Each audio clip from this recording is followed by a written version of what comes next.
Assalamualaikum warahmatullahi wabarakatuh. Perkenalkan, nama saya Putri Indasari. Saya dari Program Studi Perbankan Syariah, Fakultas Ekonomi dan Bisnis Islam, Institut Agama Islam Negeri Pontianak. Saya akan menjelaskan tentang hak dan kewajiban warga negara. Pengertian warga negara.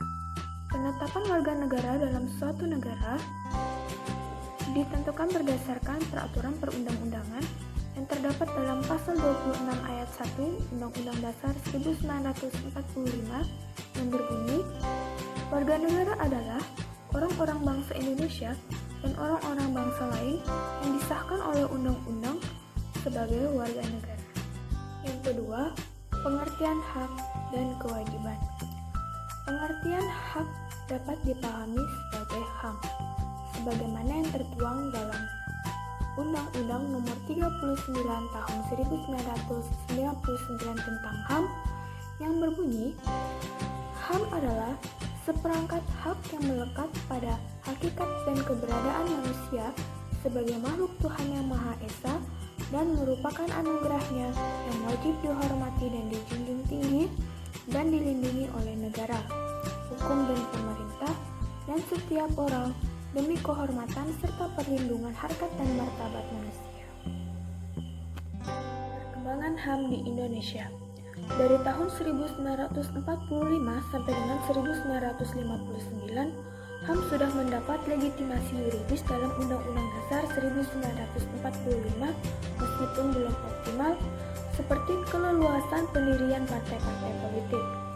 Dari tahun 1959 sampai dengan 1966 terjadi pemasungan hak asasi sipil dan politik seperti hak untuk berserikat, berkumpul, dan mengemukakan pendapat dengan tulisan. Dari tahun 1966 sampai dengan 1970 muncul gagasan perlunya pembentukan pengadilan HAM. Dari tahun 1970 sampai dengan 1980 persoalan HAM mengalami kemunduran dan terjadi penolakan terhadap HAM. Di tahun 1990, pemerintah membentuk Komnas HAM. Dari tahun 1998 sampai dengan sekarang, setelah jatuhnya rezim Orde Baru, terjadi perkembangan luar biasa pada HAM dalam Undang-Undang Dasar 1945. Yang ketiga, hak dan kewajiban warga negara menurut Undang-Undang Dasar 1945. Yang pertama ada hak warga negara.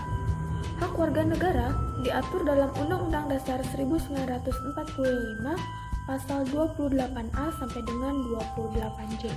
Yang pertama ada hak asasi pribadi. Yang kedua ada hak asasi ekonomi. Yang ketiga ada hak asasi sosial dan kebudayaan. Yang keempat, hak asasi prosedural. Yang kelima, hak asasi politik.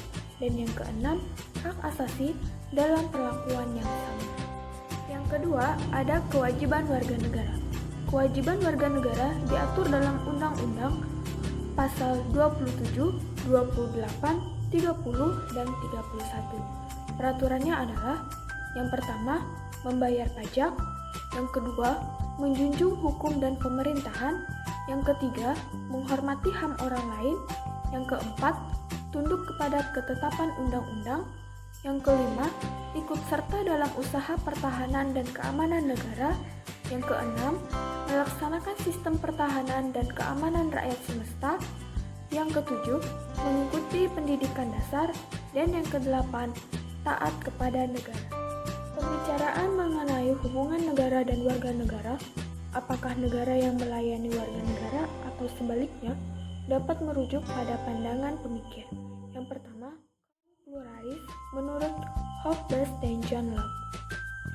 Masyarakat yang mendahului dan menciptakan negara, sehingga negara harus tunduk kepada masyarakat. Yang kedua, kaum Marxis menurut Antonio Gramsci. Dominasi kekuasaan ada pada negara.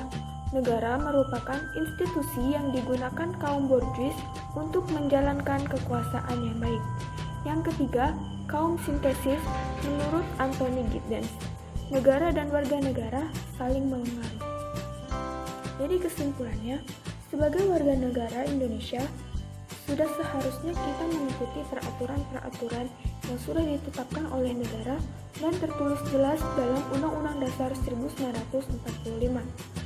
Dan juga, kita harus memahami peraturan tersebut, saling menghargai, dan melindungi sesama warga negara.